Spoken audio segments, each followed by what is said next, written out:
Good morning.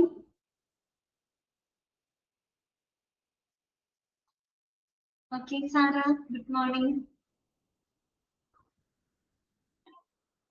എല്ലാവരും സുഖമായിട്ടിരിക്കുന്നോ? Okay, ചിക്കുമോൾ.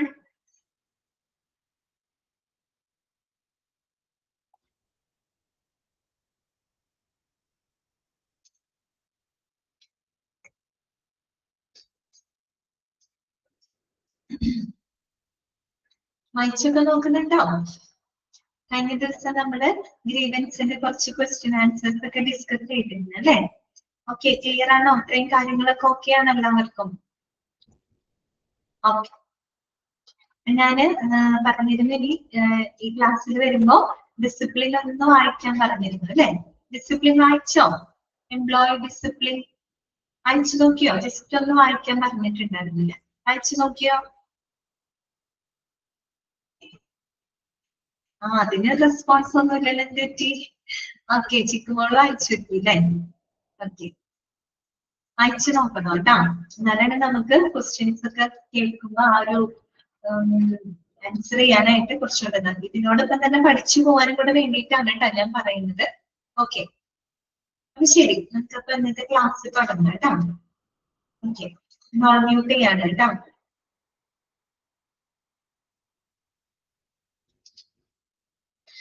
കഴിഞ്ഞ ക്ലാസ്സിൽ നമ്മള് ഗ്രീവൻസിനെ പറ്റിയിട്ടാണ് പറഞ്ഞത് അല്ലെ? ഗ്രീവൻസ് പഠിക്കുമ്പോൾ ശ്രദ്ധിക്കേണ്ട ഭാഗങ്ങളൊക്കെ നമ്മൾ പറഞ്ഞു. ഗ്രീവൻസ് റിഡ്രസൽ പ്രൊസീജിയറിന്റെ ഒക്കെ എന്താണ്, അതുപോലെ തന്നെ അതിന്റെ സ്റ്റെപ്സും കാര്യങ്ങളൊക്കെ ക്ലിയർ ആണെന്ന് വിചാരിക്കും. ഇനി നമ്മള് നെക്സ്റ്റ് അതിനകത്ത് പഠിച്ചത് എംപ്ലോയി ഡിസിപ്ലിൻ ആണ് അല്ലെ? ഓക്കെ, ജീവനക്കാരുടെ അച്ചടക്കവുമായിട്ട് ബന്ധപ്പെട്ട കാര്യങ്ങളാണ് നമ്മൾ പഠിച്ചത്. ആദ്യം നമ്മൾ നോക്കിയത് എന്തായിരുന്നു? Meaning and definition of discipline ആണ് അല്ലെ? ഡിസിപ്ലിൻ എന്നതിന്റെ മീനിങ്ങും അതുപോലെ അതിന്റെ ഒരു കൺസെപ്റ്റുമാണ് നമ്മൾ നോക്കിയത്. അവിടെ ആദ്യം എന്നതിന്റെ ഡെഫിനേഷൻ ആണ് നമ്മൾ പഠിക്കുന്നത് അല്ലെ? എന്തായിരുന്നു?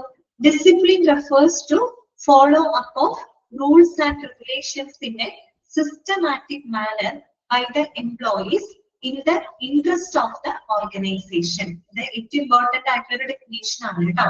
അതായത് ഒരു ഓർഗനൈസേഷന്റെ താല്പര്യങ്ങൾക്കനുസരിച്ച്, അവരുടെ ആവശ്യങ്ങൾക്കനുസരിച്ച് എംപ്ലോയീസ് ആ ഒരു സ്ഥാപനത്തിൻ്റെതായ റൂൾസും റെഗുലേഷൻസുകളൊക്കെ അതും വളരെ സിസ്റ്റമാറ്റിക് ആയിട്ടുള്ള രീതിയിൽ ഫോളോ ചെയ്യുന്നതിനെയാണ് നമ്മൾ ഡിസിപ്ലിൻ എന്നതുകൊണ്ട് ഉദ്ദേശിക്കുന്നത് അല്ലെ?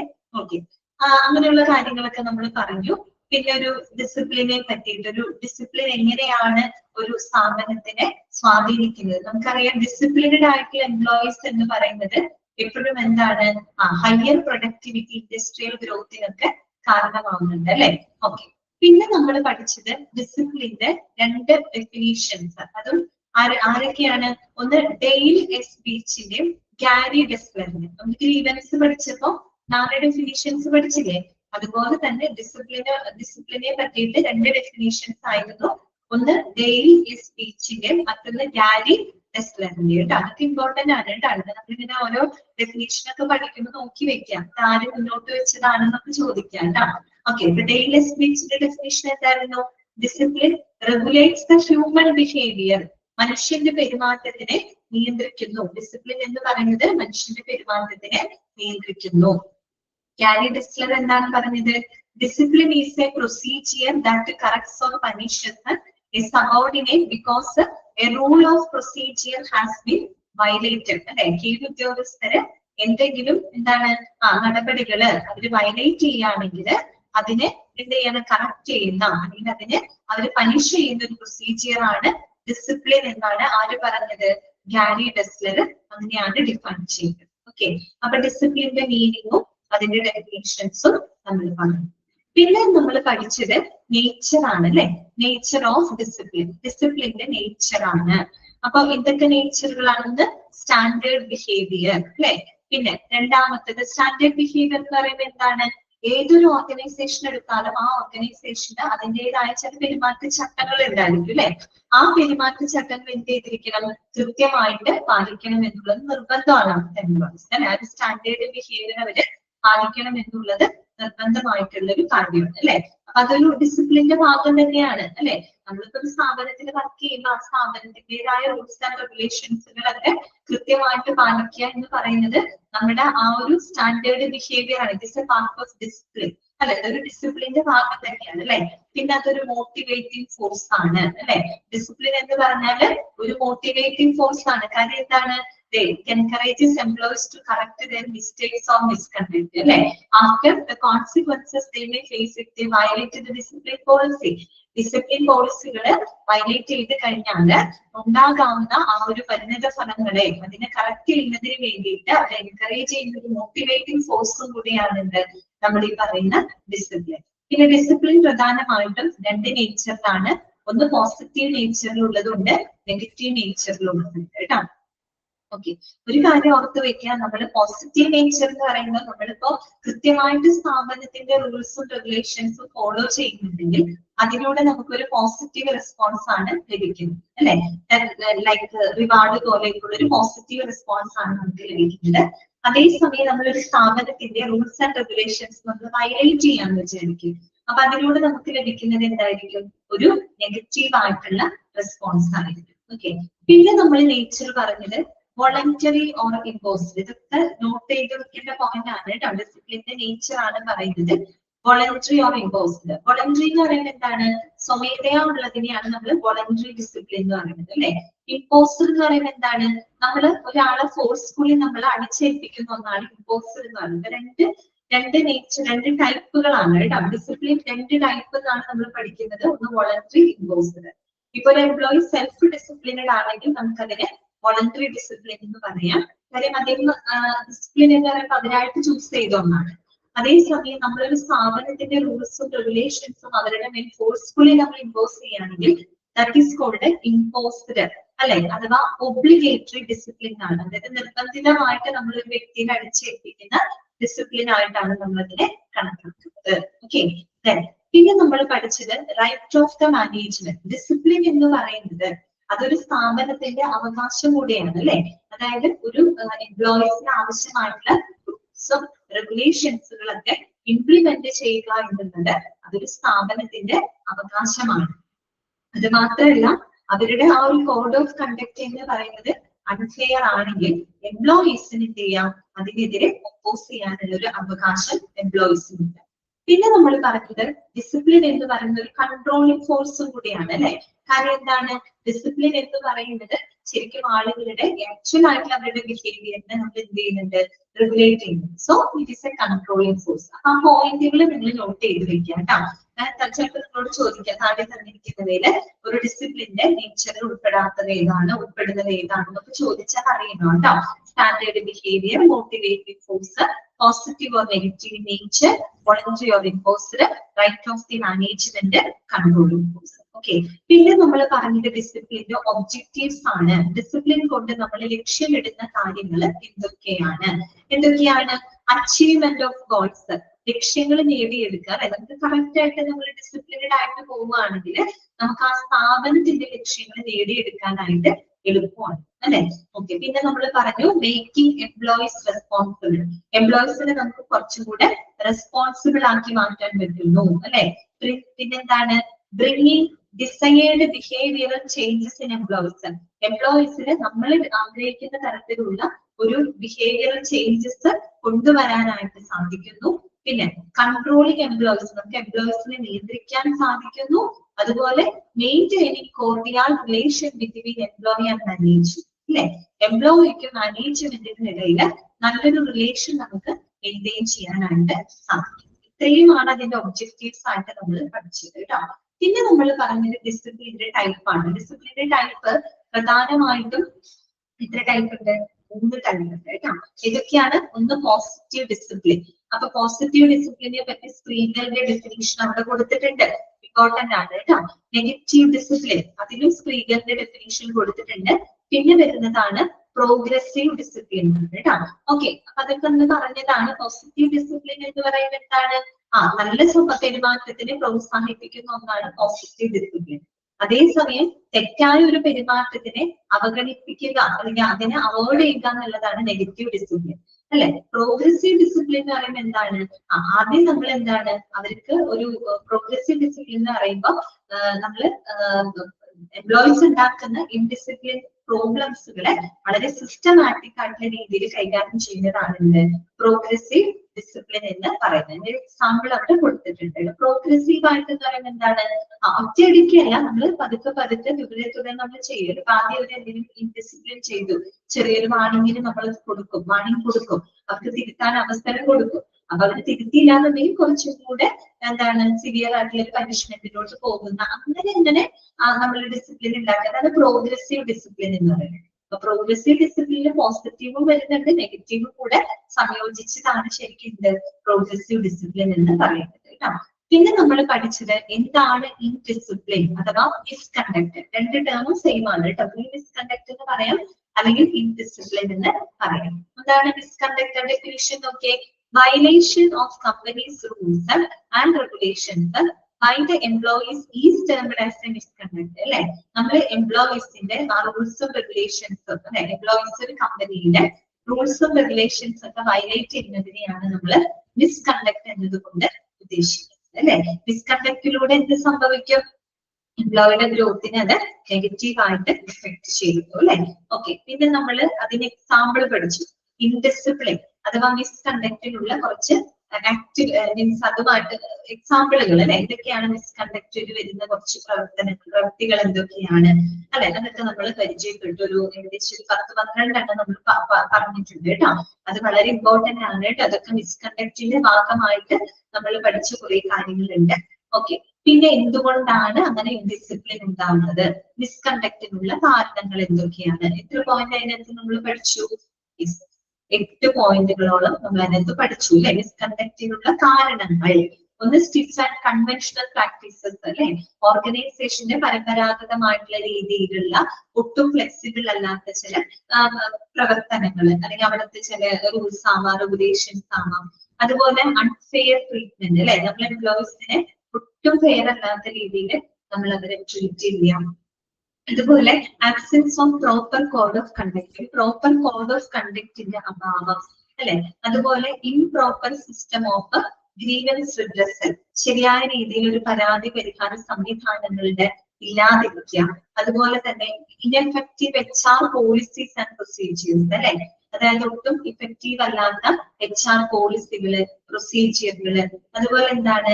Pessimistic perception of employees and employee union അല്ലെ, അതായത് എംപ്ലോയീസിന്റെയും എംപ്ലോയി യൂണിയൻസിന്റെ വളരെ ഒരു പെസിമിസ്റ്റിക് എന്ന് പറയുമ്പോൾ എന്താ, വളരെ ശുഭാപ്തി വിശ്വാസത്തോടെയുള്ള ചില പ്രവർത്തനങ്ങൾ അല്ലെ. അതായത് അവരുടെ ഓവർ കോൺഫിഡൻസിൽ ചെയ്യുന്ന ചില കാര്യങ്ങൾ അത് നെഗറ്റീവ് ആയിട്ട് വരാറുണ്ട് അല്ലെ. അതുപോലെ ഓർഗനൈസേഷണൽ കൾച്ചർ, ഒരു ഓർഗനൈസേഷന്റെ സംസ്കാരം അല്ലെ. അതുപോലെ lack of proper communication system, ശരിയായ രീതിയിൽ ഒരു കമ്മ്യൂണിക്കേഷൻ സിസ്റ്റം ഇല്ലാതിരിക്കുക അല്ലെ. അതായത് മാനേജ്മെന്റ് എംപ്ലോയീസും തമ്മിൽ പ്രോപ്പർ ഒരു കമ്മ്യൂണിക്കേഷൻ ഇല്ലാതെ വരിക. അതൊക്കെ എന്തിന് കാരണമാവാറുണ്ട്? മിസ്കണ്ടക്ട് അഥവാ ഇൻഡിസിപ്ലിന് കാരണമാവാറുണ്ട്. പിന്നെ ഡിസിപ്ലിനിൽ നമ്മൾ ഏറ്റവും പ്രധാനപ്പെട്ടതായിട്ട് പഠിച്ചൊരു റൂളാണ് റെഡ് ഹോട്ട് സ്റ്റൗ റൂൾ കേട്ടോ. വളരെ ഇമ്പോർട്ടന്റ് ആണ് കേട്ടോ. ഇപ്പോഴും ചോദിക്കുന്ന ഒരു ക്വസ്റ്റ്യൻ ആണ് റെഡ് ഹോട്ട് സ്റ്റൗ റൂൾ. ആരാണ് പ്രപ്പോസ് ചെയ്തത്? ആ പേര് ഓർത്ത് വെക്കുക കേട്ടോ. ഡഗ്ലസ് മാക്ഗ്രിഗർ ആണ് കേട്ടോ. ആരാണ്? ഡഗ്ലസ് മാക്ഗ്രിഗർ. പിന്നെ പ്രിൻസിപ്പിൾസ്, 4 പ്രിൻസിപ്പിൾസ് ആണ് അതിനകത്ത് വരുന്നത് കേട്ടോ. ഒന്ന് principle of immediate action, then principle of warning, principle of impersonality, then principle of consistency. Okay, പിന്നെ നമ്മൾ എങ്ങനെയാണ് ഇത്തരത്തിലുള്ള ഇൻഡിസിപ്ലിൻ അഥവാ ഡിസിപ്ലിനറി പ്രൊസീജിയറിനെ കൈകാര്യം ചെയ്യുന്നത്? അപ്പൊ ജൂഷ്യസിന്റെ അഭിപ്രായത്തില് അദ്ദേഹം പറയുന്നുണ്ട് എന്താണ് ഡിസിപ്ലിനറി ആക്ഷൻ. അപ്പൊ അതിന്റെ പ്രൊസീജിയറുകൾ നമ്മൾ പഠിച്ചു. എന്തൊക്കെയാണ്? ആദ്യം പ്രിലിമിനറി ഇൻവെസ്റ്റിഗേഷൻ നടത്തുന്നു, ചാർജ് ഷീറ്റ് തയ്യാറാക്കുന്നു, പിന്നെ അവരുടെ എക്സ്പ്ലനേഷൻ നമ്മൾ പരിഗണിക്കുന്നു, അതിനുശേഷം എൻക്വയറി നോട്ടീസ് കൊടുക്കുന്നു, അവരെ സസ്പെൻഡ് ചെയ്യുന്നു, ഒന്നെങ്കിൽ പേയ്മെന്റോടുകൂടി സസ്പെൻഡ് ചെയ്യുക, അല്ലെങ്കിൽ പേയ്മെന്റ് ഇല്ലാതെ സസ്പെൻഡ് ചെയ്യുന്നു. പിന്നെ ഒരു ഡൊമസ്റ്റിക് എൻക്വയറി നടത്തുന്നു, recording of findings, enquiry officer അവരുടെ കണ്ടെത്തലുകൾ റെക്കോർഡ് ചെയ്യുന്നു, പനിഷ്മെന്റ് തീരുമാനിക്കുന്നു, പനിഷ്മെന്റ് അവരുമായിട്ട് കമ്മ്യൂണിക്കേറ്റ് ചെയ്യുന്നു അല്ലെ. ഇത്രയും സ്റ്റെപ്സുകളാണ് അതിനകത്ത് വരുന്നത്. പിന്നെ ഓടിച്ചിട്ട് പറയുന്നതാണ്, ക്വസ്റ്റ്യനിലേക്ക് നോക്കാം കേട്ടോ. പിന്നെ വരുന്നത് guidelines for disciplinary procedure, ഒരു ഡിസിപ്ലിനറി പ്രൊസീജിയറിന് വേണ്ടിയിട്ടുള്ള മാർഗനിർദ്ദേശങ്ങൾ. അതായത് ശരിയായ രീതിയിൽ നമുക്ക് ഡിസിപ്ലിനറി പ്രൊസീജിയർ നടപ്പിലാക്കുന്നതിന് നമുക്ക് ഫോളോ ചെയ്യാവുന്ന മാർഗനിർദ്ദേശങ്ങൾ എന്തൊക്കെയാണ്? Prompt action should be taken, proper documentation of misconduct, supervisors should be trained, disciplinary action should be fair, disciplinary action should be taken in private, procedure should be well defined and periodically reviewed, constructive approach should be followed. അപ്പൊ ഇത്രയും കാര്യങ്ങളിലൂടെ നമുക്ക് disciplinary procedure കുറെ കൂടെ എന്താക്കാൻ പറ്റും, effective ആക്കി മാറ്റാൻ സാധിക്കും. പിന്നെ നമ്മൾ പഠിച്ചത് ഡിസിപ്ലിന്റെ ഇമ്പോർട്ടൻസ് ആണ്. ഒരു ഡിസിപ്ലിനറി സ്ഥാപനത്തിൽ എത്രത്തോളം പ്രാധാന്യമുണ്ട് അല്ലെ? നോക്കിയേ, ഒന്ന് ഇംപ്രൂവ്സ് എംപ്ലോയീസ് ബിഹേവിയർ, ശരിയല്ലേ? എംപ്ലോയീസിന്റെ പെരുമാറ്റം ഇംപ്രൂവ് ചെയ്യാനായിട്ട് ഡിസിപ്ലിൻ കൊണ്ട് സാധിക്കുന്നു. It provide security to employees, എംപ്ലോയീസിന് ആവശ്യമായിട്ട് സുരക്ഷിതത്വം പ്രൊവൈഡ് ചെയ്യുന്നു. ഇറ്റ് ഇംപ്രൂവ്സ് പെർഫോമൻസ്, അത് എംപ്ലോയീസിന്റെ പെർഫോമൻസിനെ മെച്ചപ്പെടുത്തുന്നു. It increases the organisations profit, ഓർഗനൈസേഷന്റെ ലാഭം അത് ഇൻക്രീസ് ചെയ്യും. ഇത്രയുമാണ് നമ്മൾ ഡിസിപ്ലിനുമായിട്ട് ബന്ധപ്പെട്ട് പഠിച്ച കാര്യങ്ങൾ കേട്ടോ. ഡിസിപ്ലിൻ എന്താണ്, അതിന്റെ നേച്ചർ, അതിന്റെ ഒബ്ജക്റ്റീവ്സ്, പിന്നെ അതിന്റെ ടൈപ്പുകൾ അല്ലെ, അതുപോലെ എന്താണ് ഇൻഡിസിപ്ലിൻ, എന്താണ് മിസ്കണ്ടക്ട്, ഇൻഡിസിപ്ലിന് ആക്ഷൻസ് എങ്ങനെയാണ് എടുക്കുന്നത്, അങ്ങനെ ഒത്തിരി കാര്യങ്ങൾ നമ്മൾ ഡിസിപ്ലിനുമായിട്ട് ബന്ധപ്പെട്ട് അവിടെ പഠിച്ചിട്ടുണ്ട്. ഓക്കെ, ക്ലിയർ ആണല്ലോ? അപ്പൊ നമുക്ക് ഈ ക്വസ്റ്റ്യൻസുകൾ നോക്കാം കേട്ടോ. ചോദ്യം ശ്രദ്ധിക്കുക കേട്ടോ. ഫസ്റ്റ് ക്വസ്റ്റ്യൻ ഇതാണ്: following rules and regulations in a systematic manner by employees in the interest of the organization is known as. ഇതാണ് അറിയപ്പെടുന്നത്. കറക്റ്റ് ഡെഫിനേഷൻ ആണ് ചോദിച്ചിരിക്കുന്നത്. Option A grievance, B indiscipline, C discipline, D safety. ഇതാണ് answer വരിക. C ആണ്. Okay, ഇതാണ് discipline. അടുത്ത question ശ്രദ്ധിക്കുക കേട്ടോ. ഓക്കെ, കറക്റ്റ് ആണ് കേട്ടോ. സാര ചിപ്പുമ്പോൾ കറക്റ്റ് ആണ് കേട്ടോ. വനിത കറക്റ്റ് ആണ്. അടുത്ത ക്വസ്റ്റ്യൻ ശ്രദ്ധിക്കാം. Discipline that motivates employees to standardise their behavior by following a code of conduct is. അതായത് ഒരു കൃത്യമായ കോഡ് ഓഫ് കണ്ടക്ട് ഫോളോ ചെയ്തിട്ട് എംപ്ലോയിയുടെ ബിഹേവിയർ സ്റ്റാൻഡർഡൈസ് ചെയ്യാനായിട്ട് മോട്ടിവേറ്റ് ചെയ്യുന്ന ഡിസിപ്ലിൻ താഴെ തന്നിരിക്കുന്നവയിൽ ഏതാണ്? Option A positive discipline, B negative discipline, C progressive discipline and D imposed discipline. പറയൂ, ഇതാണ് ആൻസർ വരിക. ഇതാണ് ആൻസർ വരിക. അതായത് ഒരു കൃത്യമായിട്ടുള്ള കോഡ് ഓഫ് കണ്ടക്ട് ഫോളോ ചെയ്തുകൊണ്ട് എംപ്ലോയിയുടെ ബിഹേവിയറിനെ സ്റ്റാൻഡർഡൈസ് ചെയ്യാൻ അവരെ സഹായിക്കുന്ന, അവരെ മോട്ടിവേറ്റ് ചെയ്യുന്ന ഡിസിപ്ലിൻ ഏതാണ്? ഏതായിരിക്കും? പോസിറ്റീവ് ഡിസിപ്ലിൻ ആണോ, നെഗറ്റീവ് ഡിസിപ്ലിൻ ആണോ, പ്രോഗ്രസീവ് ആണോ, ഇമ്പോസ്ഡ് ആണോ? ഇതാണ്. ഓക്കെ, സാറ കറക്റ്റ് ആണ്. പോസിറ്റീവ് ഡിസിപ്ലിൻ ആണ് അല്ലെ? കേൾക്കുമ്പോ തന്നെ അറിയാലോ പോസിറ്റീവ് ഡിസിപ്ലിൻ. നമ്മള് ഡിസിപ്ലിൻ പല ടൈപ്പ് ഒക്കെ പഠിച്ചില്ലേ, നേച്ചർ ഒക്കെ പഠിച്ചില്ലേ? നമ്മള് പോസിറ്റീവ് നേച്ചർ ഉണ്ട്, നെഗറ്റീവ് നേച്ചർ ഉണ്ട്. ടൈപ്പുകൾ പഠിച്ചപ്പോൾ നമ്മൾ പറഞ്ഞു പോസിറ്റീവ് ഡിസിപ്ലിൻ ഉണ്ട്, നെഗറ്റീവ് ഡിസിപ്ലിൻ ഉണ്ട്, അതുപോലെ പ്രോഗ്രസീവ് ഡിസിപ്ലിൻ ഉണ്ട്. ഓക്കെ, അപ്പൊ അതിൽ നിന്ന് വന്നിട്ടുള്ള ഒരു ക്വസ്റ്റ്യൻ ആണ് കേട്ടോ. അടുത്ത ചോദ്യം ശ്രദ്ധിക്കാം. When disciplinary policies are enforced on employees through warnings and punishments, it is called. When disciplinary policies are enforced on employees through warnings and punishments, it is called. Option A positive discipline, B negative discipline, C self-imposed discipline, and D voluntary discipline. ഇതാണ് answer. Option B. Okay, very good, correct ആണ്. Negative discipline അല്ലെ? നമ്മൾ വാർണിംഗ്സിലൂടെ മുന്നറിയിപ്പ് കൊടുത്ത് അല്ലെങ്കിൽ അവർക്ക് എന്തെങ്കിലും പനിഷ്മെന്റുകളിലൂടെയൊക്കെ നമ്മൾ എംപ്ലോയീസിന്റെ മേല് ആ പോളിസികൾ, ഡിസിപ്ലിനറി പോളിസികൾ അടിച്ചേൽപ്പിക്കുന്നു അല്ലെ? അടിച്ചേൽപ്പിക്കാൻ മീൻസ് നമ്മൾ അവർക്ക് ഇമ്പോസ് ചെയ്യുന്നു. അങ്ങനെയുള്ള ഡിസിപ്ലിനറി ആക്ഷനെ നമുക്ക് എന്താ പറയാ? നെഗറ്റീവ് ഡിസിപ്ലിൻ എന്നാണ് പറയുന്നത്. ഓക്കെ, അടുത്ത ക്വസ്റ്റ്യൻ ശ്രദ്ധിക്കാം. A policy that involves taking mild disciplinary action initially and moving to more severe punishments for the repeated offenses. So മനസ്സിലായ നിങ്ങൾക്ക്? അതായത് ഇതൊരു ടൈപ്പ് ഓഫ് ഡിസിപ്ലിനറി പോളിസിയാണ്. ഇവിടെ നമ്മൾ തുടക്കത്തിൽ വളരെ മൈൽഡ് ആയിട്ടുള്ള, വളരെ ചെറിയ രീതിയിലുള്ള അച്ചടക്ക നടപടികൾ എടുക്കുകയും പിന്നീട് ഒഫൻസുകൾ റിപ്പീറ്റ് ചെയ്യുകയാണെങ്കിൽ കുറച്ചും കൂടെ സിവിയർ പനിഷ്മെന്റ് കൊടുക്കുന്നു. അത്തരത്തിലുള്ള ഡിസിപ്ലിൻ പോളിസി എന്താണ്?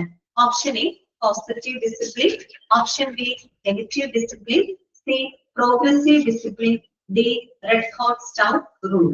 ഇതാണ് കറക്റ്റ് ആണ്. പ്രോഗ്രസീവ് ഡിസിപ്ലിൻ അല്ലെ? ശരിയല്ലേ? പ്രോഗ്രസീവ് അങ്ങനെയാണ്. അതേസമയം പോസിറ്റീവ് എന്ന് പറയുമ്പോൾ നല്ല പ്രവൃത്തിയെ പ്രോത്സാഹിപ്പിക്കുന്നത് മാത്രമാണ് പോസിറ്റീവ് ഡിസിപ്ലിൻ. ചെയ്ത പെരുമാറ്റത്തിനെ എന്താണ് അവോയ്ഡ് ചെയ്യാൻ പഠിപ്പിക്കുക എന്നുള്ളതാണ് നെഗറ്റീവ് ഡിസിപ്ലിൻ.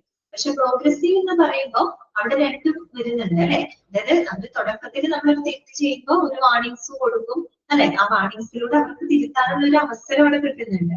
തിരുത്തിയില്ലാന്നുണ്ടെങ്കിലാണ് സിവിയർ പണിഷ്മെന്റിലേക്ക് വന്നത്. അങ്ങനെ ഒരു പ്രോഗ്രസീവ് ആയിട്ട് അല്ലെ, തുടർച്ചയായിട്ടുള്ള ഒരു രീതിയിൽ എന്ത് ചെയ്യാണ് നമ്മൾ ആ ഒരു ഡിസിപ്ലിനറി ആക്ഷൻ ആണ് ഇതിനകത്ത് എടുക്കുന്നത്, പ്രോഗ്രസീവ് ഡിസിപ്ലിനിൽ എടുക്കുന്നത് അല്ലെ? അപ്പൊ ഓപ്ഷൻ സി ആണ് കറക്റ്റ് ആൻസർ. ഓക്കെ, കറക്റ്റ് ആണ് നിങ്ങൾ പറഞ്ഞ ആൻസറും കറക്റ്റ്. അടുത്ത ക്വസ്റ്റ്യൻ ശ്രദ്ധിക്കുക. The violation of a company's rules and regulations by an employee is termed as. നിങ്ങൾക്ക് ഒരു ആൻസർ പറയാൻ പറ്റും ഓപ്ഷൻ ഇല്ലാതെ. The violation of a company's rules and regulations by an employee is termed as. നമ്മൾ എന്താ പറയാ? Very good, correct ആണ് കേട്ടോ. ഇത് എന്താണ്? മിസ്കണ്ടക്ട്. മിസ്കണ്ടക്ട് അഥവാ നമുക്ക് എന്ത് പറയാം? ഓക്കെ സാറ കറക്റ്റ് ആണ്. അല്ലെങ്കിൽ ഇൻഡിസിപ്ലിൻ, രണ്ടും പറയാം അല്ലെ? മിസ്കണ്ടക്ട് അഥവാ എന്താണ്? ഇൻഡിസിപ്ലിൻ എന്ന് പറയാം അല്ലെ? ഓക്കെ, ഓപ്ഷൻ ഇതൊക്കെയായിരുന്നു. Grievance, discipline, misconduct, health Hazard. നിങ്ങളുടെ ആൻസർ മിസ്കണ്ടക്ട്. ഓക്കെ, അടുത്ത ചോദ്യം. An unfair treatment by management such as biased promotion decisions can be a cause of option A discipline, B indiscipline or misconduct, option C good organizational culture, D positive employee perception. That answer vediya പറയൂ. Option B ആണ് അല്ലെ? Indiscipline അഥവാ misconduct. ശരിയല്ലേ? ഇവിടുന്ന് ചോദ്യം വന്നിരിക്കുന്നത് causes of indiscipline or misconduct അല്ലെ? Misconduct അഥവാ ഇൻഡിസിപ്ലിൻ ഉള്ള കാരണങ്ങൾ എന്തൊക്കെയാണ് കാരണങ്ങൾ? ഒന്ന്, എന്താണ് ആൻസർ? ഇൻഡിസിപ്ലിനുള്ള കാരണം. ഇൻഡിസിപ്ലിൻ അതിന്റെ കാരണം എന്തുകൊണ്ടാണ് അങ്ങനെ ഒരു അൺഫെയർ ട്രീറ്റ്മെന്റ് എന്നൊക്കെ പറഞ്ഞ എന്തിന്റെ കാരണങ്ങളായിട്ട് വരുന്നതാണ്? ഇൻഡിസിപ്ലിൻ അഥവാ മിസ്കണ്ടക്ടിന്റെ കാരണങ്ങളായിട്ട് വരുന്നതാണ് അല്ലെ? നമ്മൾ അവിടെ പഠിച്ചത് മിസ്കണ്ടക്ടിന്റെ കാരണങ്ങളാണ്. ഇവിടെ കാരണം തന്നിട്ട് എന്തുകൊണ്ടാണെന്നാണ് ചോദിച്ചിരിക്കുന്നത് കേട്ടോ, മിസ്കണ്ടക്ടിന്റെ. അടുത്തത് അതുമായിട്ട് ബന്ധപ്പെട്ട ഒരു ഇമ്പോർട്ടന്റ് റൂൾ നമ്മൾ പഠിച്ചു. ഏതായിരുന്നു? റെഡ് ഹോട്ട് സ്റ്റൗ റൂൾ ആണ്. റെഡ് ഹോട്ട് സ്റ്റൗ റൂളില് 4 പ്രിൻസിപ്പിൾസുകളും നമ്മൾ പറഞ്ഞിട്ടുണ്ട് കേട്ടോ. അപ്പൊ ചോദ്യം ശ്രദ്ധിക്കാം.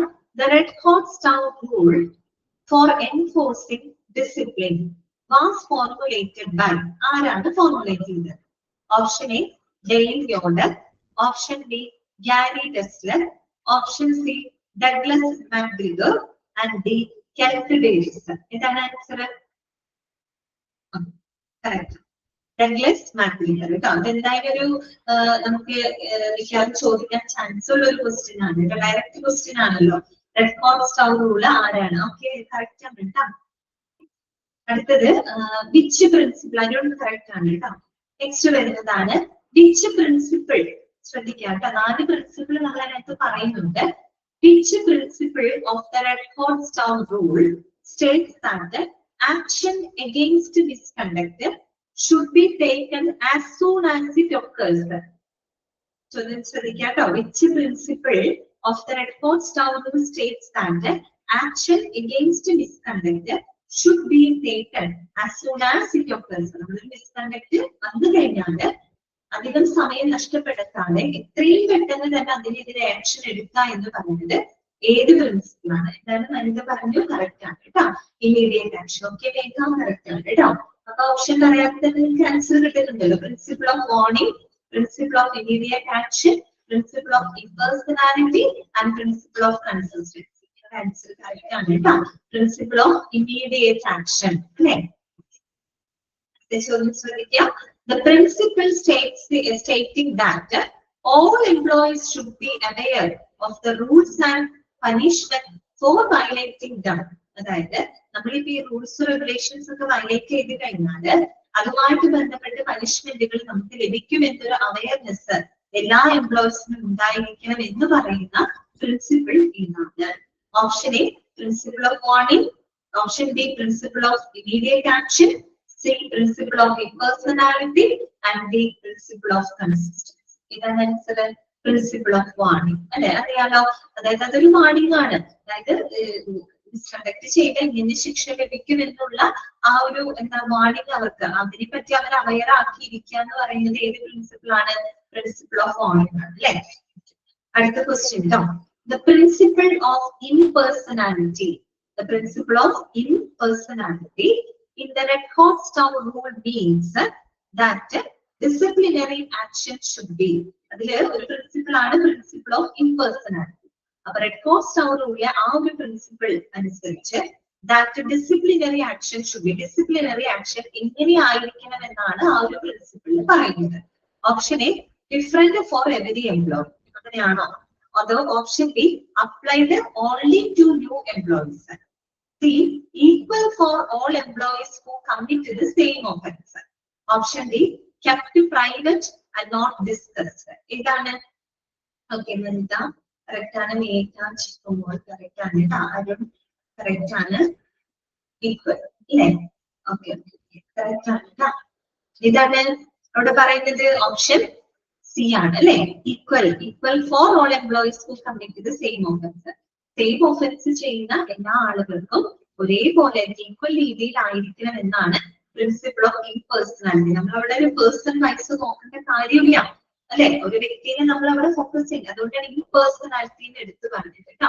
ഒരു പേഴ്സണെ നോക്കിയിട്ടല്ല നമ്മളവിടെ എല്ലാവർക്കും ഒരുപോലെ അല്ലെ. ഒരേ ഒഫൻസ് ചെയ്ത ആളുകൾ അത് ആരൊക്കെയോ ആയിക്കോട്ടെ, പാവപ്പെട്ടവരോ പണക്കാരോ എങ്ങനെയുള്ള ആളുകളായിക്കോട്ടെ, എല്ലാവർക്കും തുല്യമായിട്ടുള്ള രീതിയിലായിരിക്കണം എന്ത് കൊടുക്കേണ്ടത്? ശിക്ഷാ നടപടികൾ കൊടുക്കേണ്ടത്.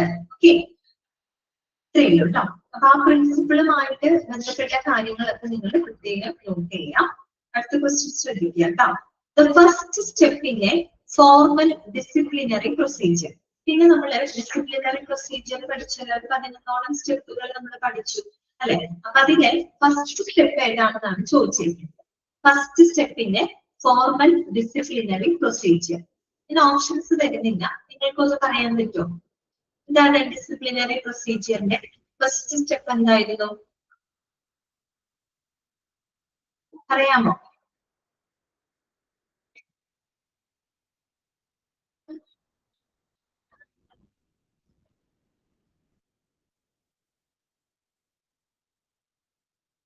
ഏതാണ്? First step of disciplinary procedure. Disciplinary പ്രൊസീജിയറിന്റെ ഫസ്റ്റ് സ്റ്റെപ്പ് എന്താണ്? First step? ആർക്കറിയില്ലേ? നമ്മളൊരു 11 സ്റ്റെപ്പുകൾ പഠിച്ചു. Okay, very good. കറക്റ്റ് ആണ് കേട്ടോ. മേഘ, വനിത കറക്റ്റ് ആണ്. Preliminary investigation. ആദ്യം നമ്മൾ പ്രാഥമികമായിട്ട് എന്ത് നടത്തും? അന്വേഷണം നടത്തും. ഓക്കെ, ചിക്കുമ്പോൾ കറക്റ്റ് ആണ് കേട്ടോ. പ്രിലിമിനറി ഇൻവെസ്റ്റിഗേഷൻ അല്ലെ. ഓക്കെ, അടുത്ത ചോദ്യം ശ്രദ്ധിക്കാം. A show cause notice. A show cause notice, കാരണം കാണിക്കൽ നോട്ടീസ് കേട്ടോ. That explains the misconduct done by an employee is called a. Option A warning letter, B suspension order, C charge sheet, D termination letter. ഏതാണ് answer? Option C charge sheet. അവിടെ പ്രത്യേകം പഠിച്ചു അല്ലെ. എന്താണ് charge sheet എന്ന് പറഞ്ഞു കഴിഞ്ഞാല്? പറയുന്നുണ്ട്, charge sheet is a show cause notice which explains the misconduct done by the employee and the reason for the misconduct in return form. Okay, അപ്പൊ അതിന്റെ ക്വസ്റ്റ്യൻ ആണ് കേട്ടോ. ശരിക്കും നമ്മൾ ചാർജ് ഷീറ്റ് എന്ന് പറഞ്ഞ എന്താണ്? ഒരു കാരണം കാണിക്കൽ നോട്ടീസ് ആണ് അല്ലെ. ഒരു ഷോ കോസ് നോട്ടീസ് ആണ്. ഓക്കെ, അടുത്ത ചോദ്യം കേട്ടോ. A confidential inquiry done by management to check if an employee is guilty of misconduct is. അതിന്റെ ഉള്ളിൽ നിന്നാണ് കേട്ടോ, ആ സ്റ്റെപ്സുകളുടെ ഉള്ളിൽ നിന്നാണ് ആ ക്വസ്റ്റ്യനുകൾ വന്നിരിക്കുന്നത്. A confidential inquiry done by the management to check if an employee is guilty of misconduct is A. Option A preliminary investigation, B domestic inquiry, C charge sheet, D final punishment. ഇതാണ് option B. Okay, correct ആണ് കേട്ടോ. Domestic enquiry അല്ലെ. അതിനകത്ത് ഒരു step നമ്മൾ പറഞ്ഞു. Domestic enquiry എന്ന് പറഞ്ഞിട്ട് ഒരു സ്റ്റെപ്പ് ഉണ്ട് അല്ലെ? കണ്ടക്ട് ഓഫ് ഡൊമസ്റ്റിക് എൻക്വയറി അവിടെ എന്താ ചെയ്യുന്നത്? That must be confidentially done by the management to check whether an employee is guilty of his misconduct. അല്ലെ? നമ്മളൊരു ഡൊമസ്റ്റിക് എൻക്വയറി പബ്ലിക് ആയിട്ടാണ് നടത്തുന്നത്, അല്ല വളരെ കോൺഫിഡൻഷ്യൽ ആയിട്ട് നടത്തുന്ന ഒരു കാര്യമാണ് അല്ലെ? അതായത് ഒരു എംപ്ലോയിക്ക് അവർ ചെയ്തിട്ടുള്ള മിസ്കണ്ടക്റ്റില് എന്തെങ്കിലും ഗിൽറ്റി ഫീൽ ചെയ്യുന്നുണ്ടോ അല്ലെ, അത് ചെക്ക് ചെയ്യുന്നതിന് വേണ്ടിയിട്ട് വളരെ കോൺഫിഡൻഷ്യൽ ആയിട്ട് നടത്തുന്ന ഒരു സംഭവമാണ് ഡൊമസ്റ്റിക് എൻക്വയറി എന്ന് പറയുന്നത്. അപ്പൊ അങ്ങനെ നടത്തുന്നതിലൂടെ നമുക്ക് എന്താണ്, it is a way of avoiding any kind of misunderstanding with employee മാനേജ്മെന്റിന്റെ ഇടയിൽ എന്തെങ്കിലും മിസ്കണ്ടക്ട് അല്ല മിസ്അണ്ടർസ്റ്റാൻഡിംഗ് ഉണ്ടായിട്ടുണ്ടെങ്കിൽ അതും കൂടെ അവോയ്ഡ് ചെയ്യാനുള്ള ഒരു ചാൻസ് ആണ് അല്ലെ? സോ അത് തന്നെയാണ് ആൻസർ കേട്ടോ. ഓക്കെ, അപ്പൊ that is called domestic enquiry. അടുത്ത ചോദ്യം, a key guideline for a disciplinary procedure is that the action should B.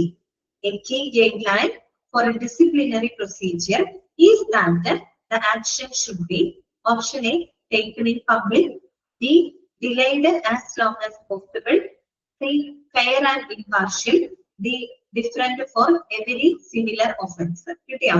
Option A, taken in public, B, delayed as long as possible, C, fair and impartial, D, different for every similar offence. What is the answer? C ആണ് അല്ലെ? അതായത് fair and impartial ആയിരിക്കണം അല്ലെ? Disciplinary പ്രൊസീജിയറിന്റെ ഏറ്റവും പ്രധാനപ്പെട്ട guide ലൈനിൽ വരുന്ന ഒരു കാര്യമാണ്. ആക്ഷൻ എപ്പോഴും എങ്ങനെയായിരിക്കണം? നമ്മൾ എടുക്കുന്ന ആക്ഷൻ, അവർക്ക് എടുക്കുന്ന ഡിസിപ്ലിനറി ആക്ഷൻ എങ്ങനെയായിരിക്കണം? ഫെയർ ആൻഡ് ഇംപാർഷ്യൽ ആയിരിക്കണം, ന്യായമായിരിക്കണം, അതുപോലെ ഇംപാർഷ്യൽ ആയിരിക്കണം അല്ലെ? എന്ന് വെച്ച് കഴിഞ്ഞാൽ ഒരിക്കലും ഒരു നിഷ്പക്ഷമായിട്ടുള്ള രീതിയിലായിരിക്കണം നമ്മൾ ആക്ഷൻ എടുക്കേണ്ടത്. അവിടെ നമ്മളൊരു വ്യക്തിയെയോ അല്ലെങ്കിൽ അവരുടെ സ്ഥാനമാനങ്ങളെയോ ഒന്നും നമ്മൾ നോക്കേണ്ട കാര്യമില്ല. വളരെ നിഷ്പക്ഷമായിട്ടുള്ള രീതിയിൽ എന്നാൽ നീതിയുക്തമായ രീതിയിലായിരിക്കണം ആക്ഷൻ എടുക്കേണ്ടത്. ബാക്കിയെല്ലാം നെഗറ്റീവ് ആണ് കേട്ടോ. ഓക്കെ, ഓപ്ഷൻ സി ആണ് കറക്റ്റ് ആൻസർ. ഓക്കെ, ക്ലിയർ ആണല്ലോ? ഓക്കെ അല്ലേ?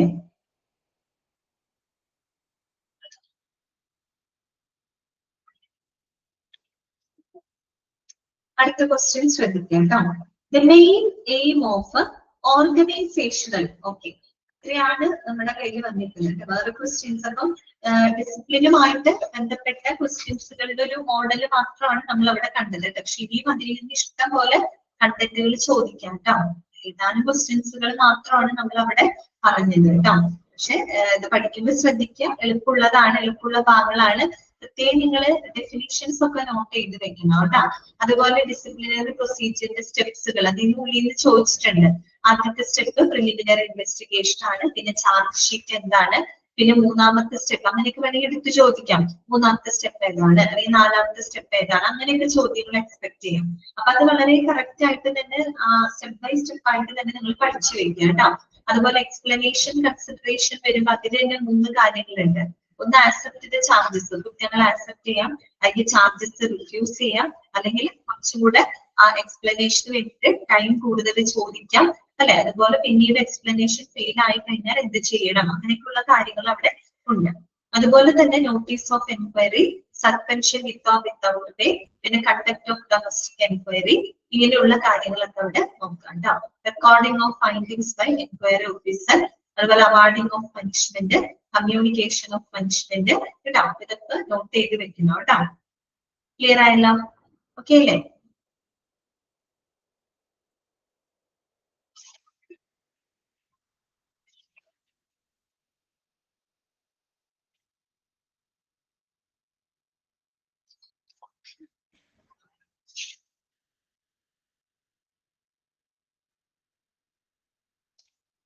പിന്നീട് നമ്മൾ പഠിച്ചത് ഹെൽത്ത് ആണ് അല്ലെ? ഡിസിപ്ലിൻ കഴിഞ്ഞാല് നമ്മൾ പഠിച്ചത് പിന്നെ ഹെൽത്തിനെ പറ്റിയിട്ടാണ് അല്ലെ? അതായത് managing health and safety at work place. അതാണ് പിന്നീട് ഡിസിപ്ലിൻ കഴിഞ്ഞപ്പോൾ നെക്സ്റ്റ് ടോപ്പിക്കിലേക്ക് നമ്മൾ കടന്നത് എംപ്ലോയി ഹെൽത്തിനെ പറ്റിയിട്ടാണ് അല്ലെ? അപ്പൊ managing health and safety at work place. ആദ്യം നമ്മൾ എന്താണ് എംപ്ലോയി ഹെൽത്ത്, ഫസ്റ്റ് നമ്മൾ എന്താണ് ഇൻഡസ്ട്രിയൽ ഹെൽത്ത് എന്ന് നമ്മൾ പറഞ്ഞു അല്ലെ? ഇൻഡസ്ട്രിയൽ ഹെൽത്ത് എന്താണ്, പിന്നെ ഈ പറയുന്ന പോലെ അതിന്റെ ഡെഫിനേഷൻസും according to the joint ILO or WHO committee on organisational health അല്ലെ? എങ്ങനെയായിരിക്കണം ഒരു ഇൻഡസ്ട്രിയൽ ഹെൽത്ത് എന്നത് അവിടെ 4 പോയിന്റുകളായിട്ട് പറയുന്നുണ്ട് അല്ലെ? എന്തൊക്കെയാണ്? the promotion and maintenance of physical, mental and social well-being of workers in all occupations. എല്ലാ ജോലിയിലുള്ള ആളുകളുടെ ശാരീരികമായിട്ടും മാനസികമായിട്ടും സാമൂഹ്യപരമായിട്ടും അവരുടെ ക്ഷേമം ഉറപ്പുവരുത്തുക.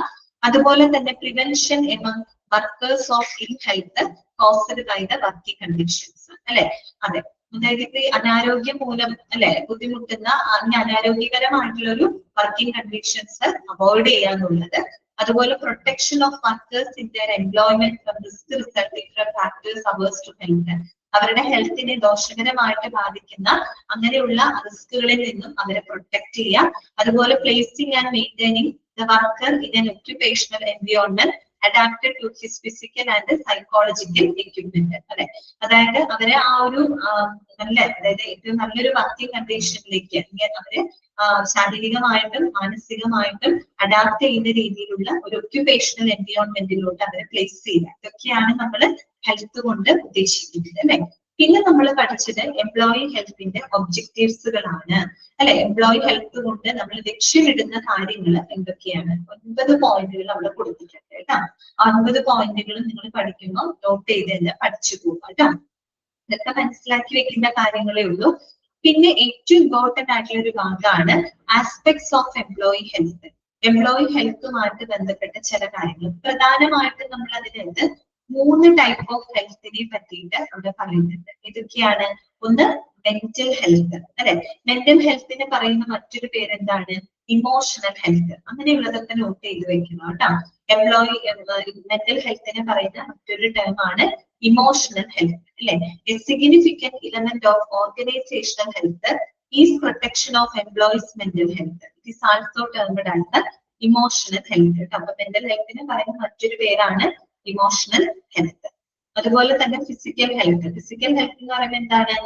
ശാരീരികമായിട്ടുള്ള ആരോഗ്യം. അല്ലെ, അതെന്താണ്? അതെന്ന് പറഞ്ഞാൽ ഫിസിക്കൽ വെൽബീങ്, അത് എംപ്ലോയീസിന്റെ ശാരീരികമായിട്ടുള്ള ഒരു ക്ഷേമമായിട്ട് ബന്ധപ്പെട്ടതാണ് ഫിസിക്കൽ ഹെൽത്ത്.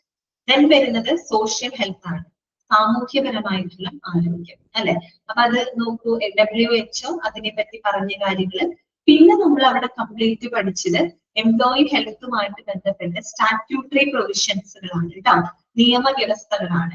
അപ്പൊ ഇനി നമ്മൾ പഠിക്കുന്ന എംപ്ലോയി ഹെൽത്ത് ആയിക്കോട്ടെ, അതുപോലെ തന്നെ എംപ്ലോയി സേഫ്റ്റിയുമായിട്ട് ബന്ധപ്പെട്ട് ഒരേ ഒരു ആക്ട് തന്നെയാണ് നമ്മൾ പറഞ്ഞു പോകുന്നത്. ഏതാണ് ആ ആക്ട്? ഫാക്ടറീസ് ആക്ട് ആണ് കേട്ടോ. ഗ്രീവൻസുമായിട്ട് ബന്ധപ്പെട്ട് ഇൻഡസ്ട്രിയൽ ഡിസ്പ്യൂട്ട് ആക്ട് അല്ലേ നമ്മൾ പഠിച്ചത്. അതുപോലെ എംപ്ലോയി ഹെൽത്തും സേഫ്റ്റിയുമായിട്ട് ബന്ധപ്പെട്ട ഒരേ ഒരു ആക്ടിനെ പറ്റിയിട്ടാണ് അവിടെ പറയുന്നത്. അത് 1948 ഫാക്ടറീസ് ആക്ട് ആണ്. അപ്പൊ അതിന് തന്നെ ഒരു ക്വസ്റ്റ്യൻ നിങ്ങൾക്ക് എക്സ്പെക്ട് ചെയ്യാം. ഫാക്ടറീസ് ആക്ടിന്റെ വർഷം നിങ്ങളോട് ചോദിക്കും. ഓക്കെ, ഏതാണ് വർഷം? 1948. ഇനി നിങ്ങൾ നോട്ട് ചെയ്ത് പഠിക്കുന്നത് ഓരോ സെക്ഷനും എന്തുമായിട്ട് ബന്ധപ്പെട്ടതാണ്. അല്ലെ, ഓർത്ത് വെക്കുക കേട്ടോ.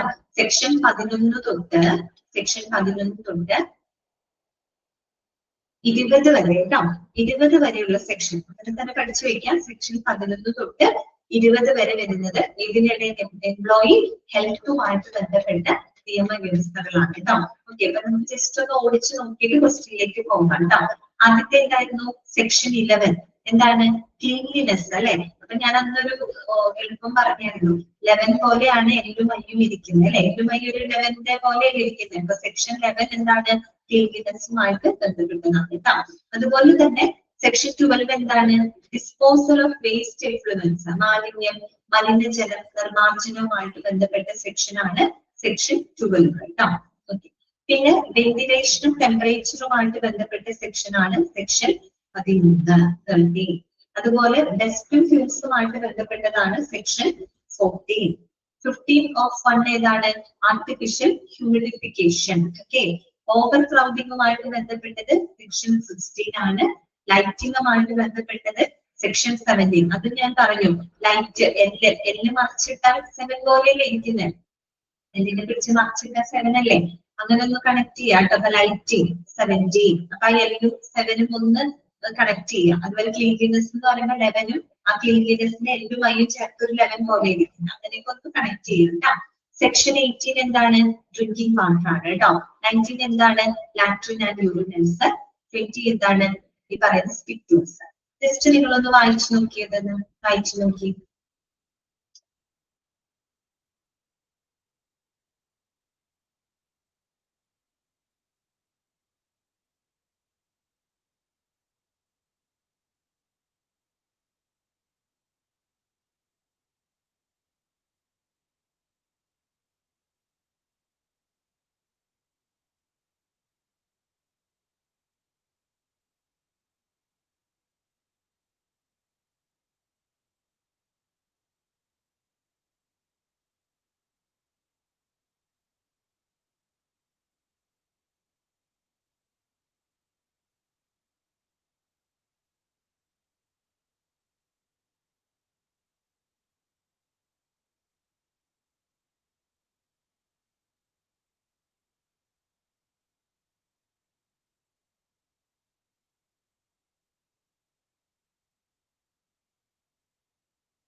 നല്ലോണം ശരിക്കും വായിക്കേട്ടോ.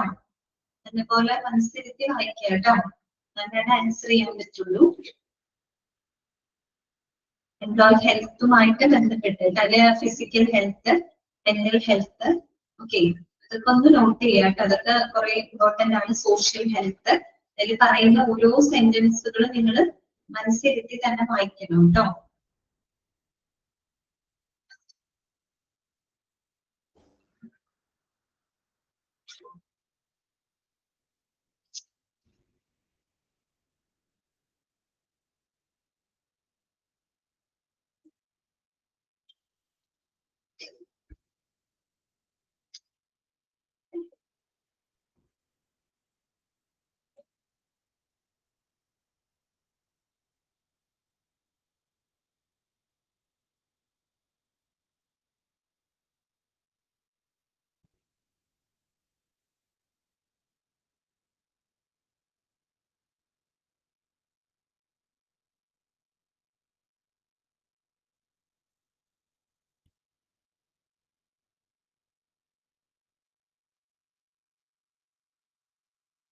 അയച്ചോ? അയച്ചു നോക്കിയോ?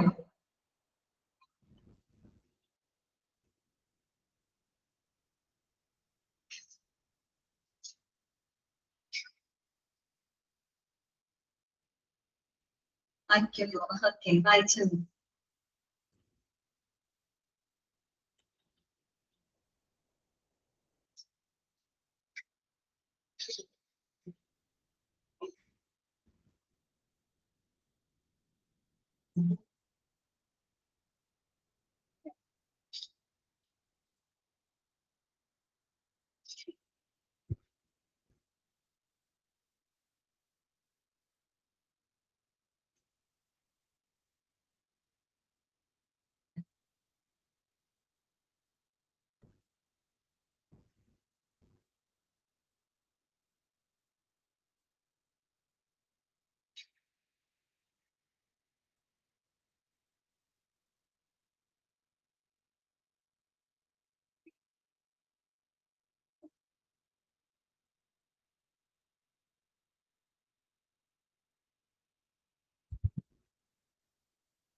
ക്വസ്റ്റ്യൻ ഒന്ന് ശ്രദ്ധിക്കുക കേട്ടോ. ശ്രദ്ധിച്ചു കേട്ടോളൂ question. The main aim of organizational or industrial health is to. The main aim of organizational or industrial health is to. Option A, treat diseases after they occur. Option B, focus only on the mental health of employees. Option C, avoid the chances of a disease or injury occurring. Option D, reduce the company's profit. ഇതാണ് answer. Option C ആണ്. Okay, very good, correct ആണ്. Avoid the chances of A disease or injury occurring അതല്ലേ നമ്മൾ ഉദ്ദേശിക്കുന്നത്. അല്ലാണ്ട് എന്തെങ്കിലും അപകടം സംഭവിച്ചിട്ട് അവരെ ട്രീറ്റ് ചെയ്യുന്നതാണോ? അല്ല. അല്ലെങ്കിൽ മെന്റൽ ഹെൽത്തിനെ മാത്രം ഫോക്കസ് ചെയ്തുകൊണ്ടുള്ളതാണോ? അതുമല്ല. പിന്നെന്താണ്? റിഡ്യൂസ് ദ കമ്പനീസ് പ്രോഫിറ്റ്, കമ്പനിയുടെ പ്രോഫിറ്റ് റിഡ്യൂസ് ചെയ്യാന്നുള്ളതാണോ? അതുമല്ല. പിന്നെന്താണ്? Avoid the chances of A disease or injury occurring അല്ലെ, അവർക്ക് എന്തെങ്കിലും ഡിസീസോ അപകടമോ അസുഖമോ ഉണ്ടാവാനുള്ള സാധ്യതകളെ കുറയ്ക്കുക, അല്ല കുറയ്ക്കുകയല്ല, അങ്ങനെ അവോയ്ഡ് ചെയ്യാനുള്ളതാണ് ഇത് ലക്ഷ്യമിടുന്നത് അല്ലെ. ഓക്കെ, അടുത്ത ക്വസ്റ്റ്യൻ ശ്രദ്ധിക്കാം കേട്ടോ. വിച്ച് അതന്നെ ഡിഫെൻസീവ് റെമഡിയാണ്. അതെ, ഇതൊരു ഡിഫെൻസീവ് റെമഡിയാണ് എന്ത് എംപ്ലോയി ഹെൽത്ത് എന്ന് പറയുന്നത്. ഓക്കെ, അടുത്തത് നോക്കുക. Which aspect of employee health, which aspect, അപ്പൊ 3 ആസ്പെക്ടുകളാണ് പഠിച്ചത് കേട്ടോ. Physical health, mental health, social health. Okay, അതിൽ നിന്നാണ് ചോദിക്കുന്നത് which aspect of employee health relates to an individual's happiness, self-efficacy and ability to handle life's challenges. Okay, option തരാം. Physical health ആണോ, social health ആണോ, മെന്റൽ ഹെൽത്ത് ആണോ, അതോ occupational health ആണോ? ഏതാണ് ആൻസർ? മെന്റൽ ഹെൽത്ത് അല്ലെ. ഏതാണ് മെന്റൽ ഹെൽത്ത്? ഒരു വ്യക്തിക്ക് അവരുടേതായ സ്വന്തമാക്കി അവരുടെ സന്തോഷം, അവരുടെ ഒരു സ്വയം അല്ലെ, അവരുടെ ഒരു സെൽഫ് എഫിക്കസി, അതുപോലെ അവരുടെ ലൈഫിൽ ഉണ്ടാകുന്ന ചാലഞ്ചസിനെ ഹാൻഡിൽ ചെയ്യാനുള്ള അവരുടെ എബിലിറ്റി, ഇതൊക്കെ ഏതുമായിട്ട് ബന്ധപ്പെട്ടതാണ്? Mental health. നല്ലൊരു മെന്റൽ ഹെൽത്ത് ഉണ്ടെങ്കിൽ മാത്രമാണ് ഈ പറയുന്ന കാര്യങ്ങളൊക്കെ സാധിക്കുള്ളൂ അല്ലെ. സ്വന്തമായിട്ട് സന്തോഷിക്കാനും സ്വന്തമായിട്ടുള്ള ഒരു എഫിഷ്യൻസി ഉണ്ടാക്കിയെടുക്കാനും ലൈഫിൽ ഒരുപാട് ചാലഞ്ചസുകൾ വരുമ്പോൾ അതിനെയൊക്കെ ഹാൻഡിൽ ചെയ്യാൻ സാധിക്കണമെങ്കിൽ ഏറ്റവും വേണ്ടത് എന്താണ്? മെന്റൽ ഹെൽത്ത് ആണ്. ഫിസിക്കൽ ഹെൽത്തിനേക്കാളും വേണ്ടത് മെന്റൽ ഹെൽത്ത് ആണ് അല്ലെ. മെന്റൽ ഹെൽത്ത് ഉണ്ടായാൽ തന്നെ ഫിസിക്കൽ ഹെൽത്ത് താനേ വന്നോളൂ അല്ലെ. അതല്ലേ വേണ്ടത്. പല ആളുകൾക്കും ഇല്ലാതെ പോകുന്നതും അത് തന്നെയാണ് അല്ലെ. മെന്റൽ ഹെൽത്ത് ഇല്ലായ്മയാണ് അല്ലെ. ഓക്കെ, അങ്ങനെ വരുമ്പോഴാണ് ലൈഫിൽ ചാലഞ്ചസുകളൊക്കെ എന്താണ് ഫേസ് ചെയ്യാൻ പറ്റാത്ത ഒരു സിറ്റുവേഷനിലോട്ട് വരും അല്ലെ. നമ്മൾ നമ്മുടെ മൈൻഡിനെ പാകപ്പെടുത്തി എടുക്കണം അല്ലെ. അത് മെന്റൽ ഹെൽത്തിന്റെ ഭാഗമാണ്. എപ്പോഴും നമ്മുടെ മെന്റൽ ഹെൽത്തിന് ഏറ്റവും സപ്പോർട്ടീവ് ആയിട്ടുള്ള സൗഹൃദങ്ങൾ ഉണ്ടാക്കിയെടുക്കാനും നമ്മൾ ശ്രദ്ധിക്കുക. നമ്മുടെ മെന്റൽ ഹെൽത്തിനെ ഡൗൺ ആക്കുന്ന ആളുകളെ ഒഴിവാക്കുകയാണ് നമ്മൾ എപ്പോഴും ശ്രദ്ധിക്കേണ്ട ഒരു കാര്യമാണ്. നമ്മുടെ മെന്റൽ ഹെൽത്തിന് ഓക്കെ ആവുന്ന ആളുകളായിട്ടാണ് നമുക്ക് അങ്ങനെയുള്ള ആളുകളുടെ ഒരു സർക്കിളിനകത്താണ് നമ്മൾ എപ്പോഴും ജീവിക്കേണ്ടത് കേട്ടോ. അടുത്തത് നോക്കിയേ, job related factors like time constraints, chaotic work and work overload can negatively influence. കാര്യങ്ങളാ പറഞ്ഞത്. ഇതൊക്കെ ഞാൻ ടെക്സ്റ്റിലുള്ളതാണ് കേട്ടോ. അതുകൊണ്ടാണ് ഞാൻ പറഞ്ഞ ഓരോ സെന്റൻസ് വായിക്കുന്നത് നിങ്ങൾ ശ്രദ്ധിച്ചാൽ മതി. Job related factors like time constraints, chaotic work and work overload that can negatively influence an employees. Option A, physical health. B, social health. C, psychological well-being, that means mental health, and D, financial health. ഏതാണ് answer? അതെ, correct ആണ് കേട്ടോ. Mental health അല്ലെ. Mental ഹെൽത്തിനെയാണ് അത് ഏറ്റവും കൂടുതൽ ബാധിക്കുന്നത്. Mental health down ആയി കഴിഞ്ഞാൽ ഓട്ടോമാറ്റിക്കലി ഫിസിക്കൽ ഹെൽത്തും നമ്മുടെ പോകും അല്ലെ. ഓക്കെ, കറക്റ്റ് ആണ് കേട്ടോ. അരുൺ, വനിത, ഓക്കെ കറക്റ്റ് ആണ് കേട്ടോ. എന്താണ് മെന്റൽ ഹെൽത്ത്? ആരാ പറഞ്ഞിട്ടുണ്ട്? കറക്റ്റ് ആണ്. അടുത്തത് കേട്ടോ, The Factories Act 1948 contains statutory provisions regarding ഇതിനെ പറ്റിയാണ് എന്നാണ് ചോദിച്ചിരിക്കുന്നത് കേട്ടോ. Factories Act 1948 contains statutory provisions regarding option A, employee salaries and bonuses, the formation of trade unions, employee health and safety, option D, companies financial reporting. ഇതുമായിട്ട് ബന്ധപ്പെട്ടതാണ് പറഞ്ഞേ ശരിയാണല്ലേ. Employee health and safety ഇത് രണ്ടും കൂടെ ഒരുമിച്ചുള്ള ചോദ്യമാണ് കേട്ടോ. ഈ രണ്ട് കാര്യങ്ങളും എംപ്ലോയി സേഫ്റ്റി ആയിക്കോട്ടെ ഹെൽത്ത് ആയിക്കോട്ടെ രണ്ടുമായിട്ട് ബന്ധപ്പെട്ട് ഒരു ആക്ട് തന്നെ പഠിക്കാനുള്ളൂ കേട്ടോ. അത് 1948 ഫാക്ടറീസ് ആക്ട് ആണ് കേട്ടോ. ഫാക്ടറീസ് ആക്ട് ഗ്രീവൻസുമായിട്ട് ബന്ധപ്പെട്ട ആക്ട് ഏതായിരുന്നു? ഇൻഡസ്ട്രിയൽ ഡിസ്പ്യൂട്ട് ആക്ട് കേട്ടോ. അത് 1947 ആണ്. ഫാക്ടറീസ് ആക്ട് ഏത വർഷം? 1948 ആണ്. ഓക്കെ, അടുത്ത ക്വസ്റ്റ്യൻ നോക്കുക കേട്ടോ. Section 11 of the Factories Act 1948. 11 എന്നൊക്കെ പറയുമ്പോ ഞാൻ പറഞ്ഞ കാര്യം ആലോചിക്കണം കേട്ടോ. ഓക്കെ, ഡീൽസ് വിത്ത് ഇതുമായിട്ട് ബന്ധപ്പെട്ടതാണ് കേട്ടോ. Option A, ventilation and temperature. Option B, disposal of waste. Option C, cleanliness. Option D, drinking water. എന്താണ് ക്ലീൻലിനെസ്? ആ എല്ലും മയ്യും ഒരു 11 പോലെ ഇരിക്കുന്നത് അങ്ങനെ ആലോചിച്ചാൽ മതി കേട്ടോ. ഓക്കെ, എന്താണ് ക്ലീൻലിനെസ്സുമായിട്ട് ബന്ധപ്പെട്ടതാണ്. ഓക്കെ, അടുത്ത ക്വസ്റ്റ്യൻ ശ്രദ്ധിക്കുക. To avoid eye strain, section 17 of the അപ്പൊ 7 ഒന്ന് നോട്ട് ചെയ്ത് വെക്കാം കേട്ടോ.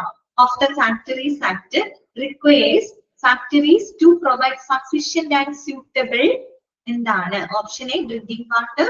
B, lighting. C, ventilation. D, stiffness. ഇതാണ് ലൈറ്റ്. എല്ല് മറിച്ചിട്ടാൽ 7 നോക്കാൻ മതി കേട്ടോ.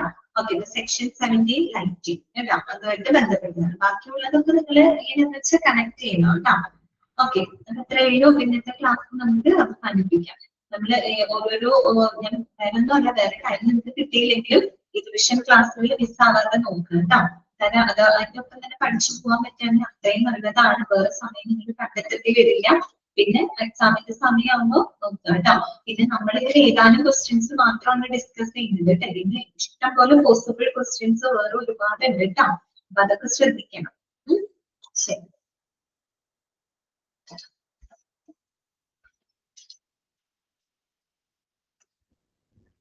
സെക്ഷൻസ് എങ്ങനെയാന്ന് വെച്ചാൽ പഠിച്ചെടുക്കണം കേട്ടോ. ഹെൽത്തിൽ അധികം സെക്ഷൻസ് വരുന്നില്ല. നമുക്ക് കൂടുതൽ പഠിക്കാൻ വരുന്നത് സേഫ്റ്റിയിലാണ്. അതിനകത്ത് 21 തൊട്ട് 40 വരെയുള്ള സെക്ഷൻസ് കംപ്ലീറ്റ് പറയുന്നത് എംപ്ലോയി സേഫ്റ്റിയുമായിട്ട് ബന്ധപ്പെട്ടിട്ടുണ്ട് കേട്ടോ. ഓക്കെ, വേറെ സംശയമൊന്നുമില്ലല്ലോ? ഓക്കെ അല്ലേ? അപ്പൊ ശരി, നെക്സ്റ്റ് ക്ലാസ്സിൽ കാണാം കേട്ടോ. Thank you.